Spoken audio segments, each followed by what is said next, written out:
buddy's tank valve, lean back, and kick. Its only drawback is that your buddy can't see you.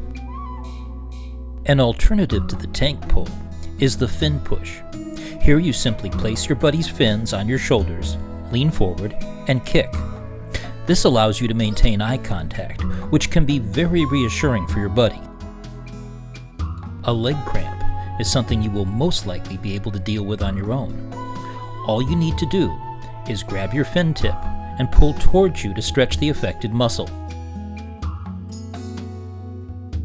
It may also help to massage your calf.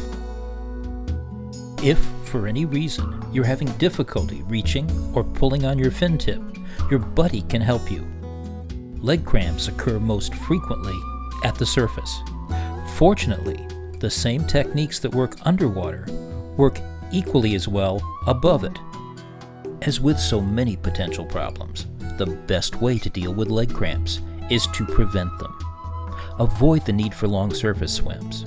Slow down. Take frequent breaks. Periodically, change your kicking style. And above all, stay well hydrated. Dehydration is among the leading causes of muscle cramps.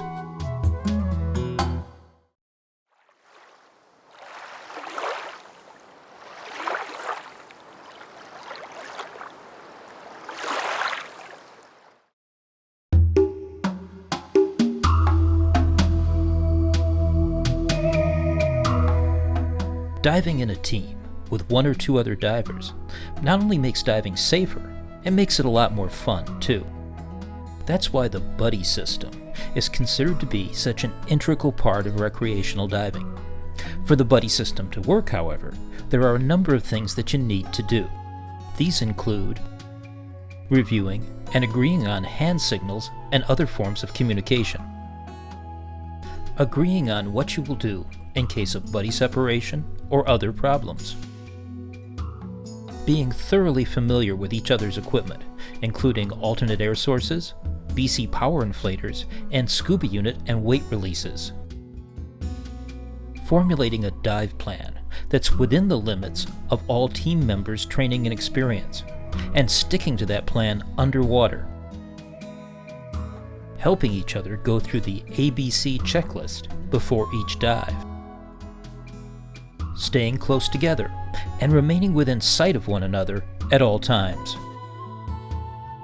pacing yourselves so that your speed underwater is dictated by the limits of the slowest member of the team, not the fastest,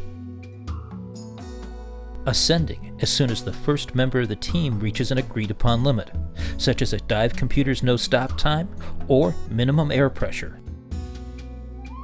and finally, remembering that any team member can end the dive at any time and for any reason.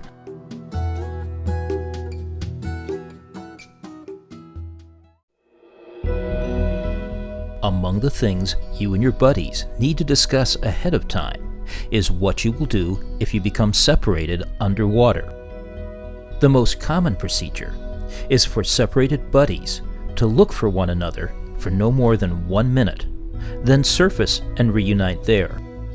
While you are looking, there are a number of things you can do to increase the likelihood of reuniting underwater. First, look around you in all directions. You may discover that your buddy was a lot closer than you realized. You just weren't looking the right way.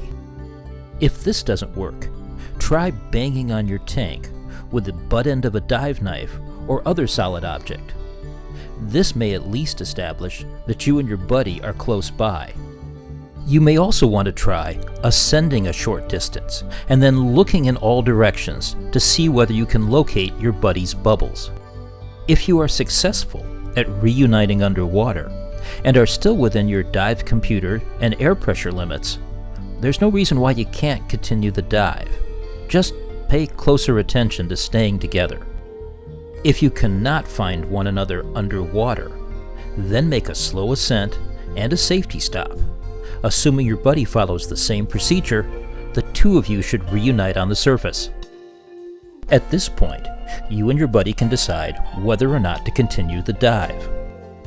Bear in mind that if you can do so safely, it's almost always easier and better to swim to your exit point underwater than it is to do it on top of the water.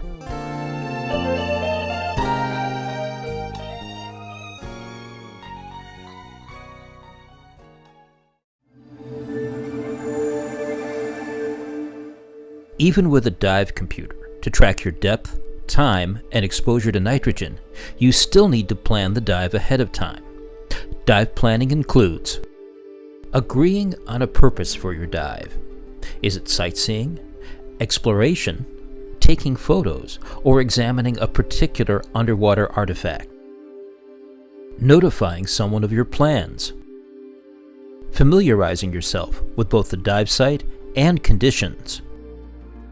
Determining entry and exit points. Deciding the direction you will take and who will be primarily responsible for navigation.